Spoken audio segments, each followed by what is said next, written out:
तुम्ही फाशीची शिक्षा देऊ आरोपीलांची मुक्तीला कधी देणार? फाशीची शिक्षा ही झालीच पाहिजे. सगळ्या ग्रामस्थांच्या समोर फाशीची शिक्षा झाली पाहिजे.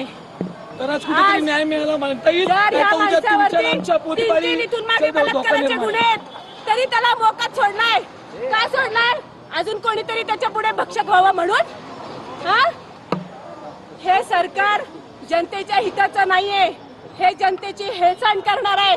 आम्ही कुठल्याही सरकारबद्दल बोलतो म्हणजे ते आमचे मायबाप सरकार आहे म्हणून बोलत असतो, पण त्यांच्याकडनं जर न्यायच मिळत नसेल तर आमच्यासारख्या जनतेने काय करायचं? पाहतोय की अनेक या सगळ्या महिला ज्या आहेत पोलिसांची गाडी अडवण्याचा तुम्ही प्रयत्न केला, पोलिसांच्या गाडीसमोर तुम्ही आडवं पडलेलं होतात. काय नक्की मागणी आहे, काय शिक्षा पाहिजे? वारंवार महिलांच्या वरती जे काय अत्याचार होत आहेत हे गृहमंत्र्यांनी तात्काळ काहीतरी निर्णय घेऊन याच्यावरती कडक कारवाई अंमलबजावणी केली पाहिजे.